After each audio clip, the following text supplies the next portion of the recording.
It's for Mitch, and I feel kind of bad because it seems like Mitch is sort of being beat up on tonight, and I wanted to preface my my remarks and my question by saying I like you also. I think you've gotten yourself into something that was probably a mistake. Do you still beat your wife?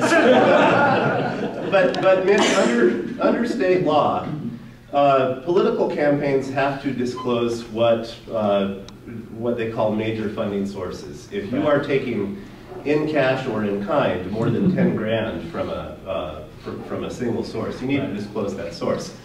And the sources that the Yes on 401 campaign have disclosed thus far are Clear Channel, Jim Click Automotive, Raytheon. Actually, they haven't disclosed Raytheon yet, but they gave me $15,000 last week. Yeah, Raytheon. I'll tell you there. Tucson Association of Realtors. Right. Not Click Automotive, but one of Click's management groups. Raytheon. So Click. TEP. Right. Okay. I don't think Diamond. I don't think that one's on there. But yeah, I mean, you're right. The contributions have come in from the usual suspects. Okay. Now, this in your discussion, you made some remarks putting distance between yourself and this campaign and not wanting to speculate on these people's motivations, but your picture is on their website and they are using your name in all of their materials.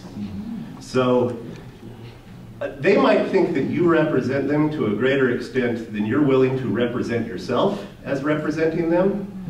But to say that you're not in a position to tell us why Jim Click wants this, why Don Diamond wants this, why the Southern Arizona Leadership Council, or Rosemont Copper, and KB Home, and yada, yada, yada, yada, yada. That's who you're representing. They're using your picture and your name. No, I can answer that. Why are you doing that?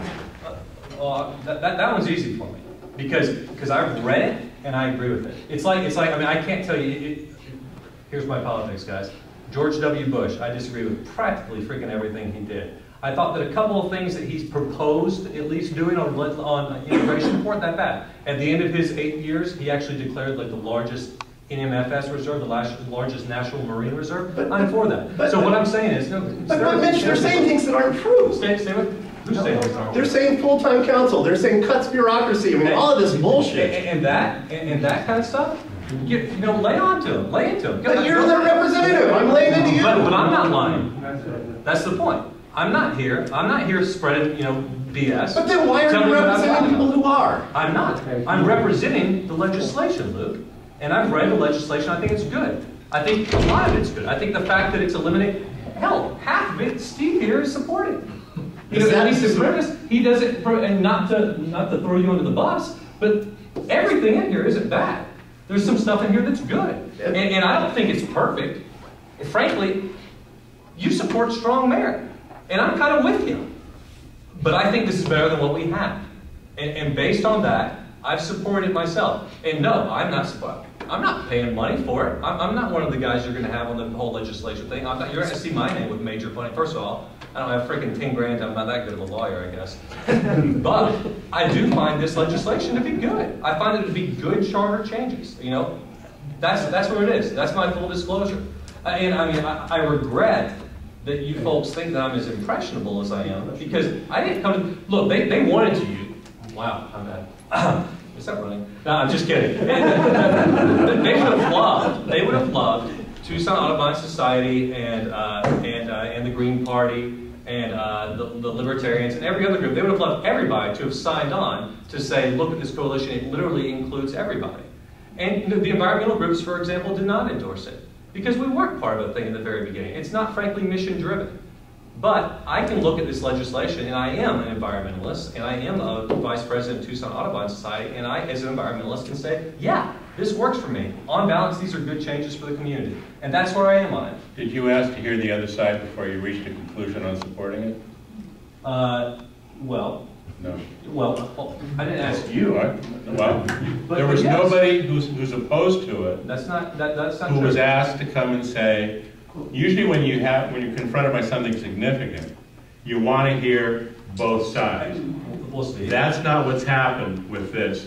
They went around town and got people to lock in before hearing the pro and con other side. That's not me though, Steve. I asked people on both sides of the thing. I asked city council staffers, for example, some that were for and some that were vehemently for and some that were vehemently against. And literally, if you want to know how I developed my position on it, I read it. Mm-hmm. Because, and maybe that is where you said that I'm a lawyer, that's the reason I'm here. And that's a failing of mine, but it's also a benefit of mine. Everybody, okay, we have another question here. I mean, one of the things that you're saying about, like, I've read the bill, it reminds me a lot of people who are in favor of SB 1070, who say, I've read the bill, it never ever mentions minorities, it never mentions racial profiling. I read but that yet, one, I'm against it. Well, I know, but the point is, like, they read the bill and they say, well, since it doesn't flat out say we're going to do this, it doesn't do it, but in fact it does. So I guess my question to you is, I know that you've written articles for the Tucson Citizen. You're going around, you're making an active effort to support this. Right. So what I'm wondering is, what's your motivation? What does the Audubon Society have to benefit from it? And why are you so passionate about this passing? I'm doing it on my own behalf, frankly. Mm-hmm. And when you're talking about the Tucson Audubon Society and environmental organizations, the ones that the environmental organizations are going to be more deeply invested in are going to be 109, 110, and 301. The ones that are directly targeted to an environmental objective. I'm in support of this legislation because I looked at it and it made sense. That's what I mean. And I don't see these unintended consequences that I hear people saying. But why are you passionately? I'm sorry? Why are you passionately in favor of it and going to all these meetings? I've been struck by the force of the opposition to it, frankly. I think that the changes that are proposed are innocuous common sense changes. And I think that most people, if you get them away from the talking points and the rah, rah, rah, this isn't what we do here, these are largely common sense changes. Things like, there's a large majority of these, maybe not majority of these, but there's at least a large portion of these changes that we can probably all agree on. And that's my thing. I don't think that this is, I didn't sit down with a pen and paper and draft something that I perceive as being perfection. And frankly, what I perceive as perfection is not going to pass Steve's test or John's test or your test. But I do think that on balance, these changes are good for the community. And as an environmentalist, I do believe in progress.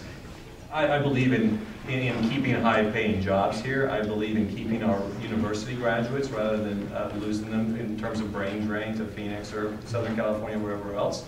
And I feel like dense urban development is a good thing. These are things that, with my environmentalist sentimentalities, I approve and I encourage. So when I came to this piece of legislation, I just looked at it and said, yeah, these all make good common sense changes in terms of good governance.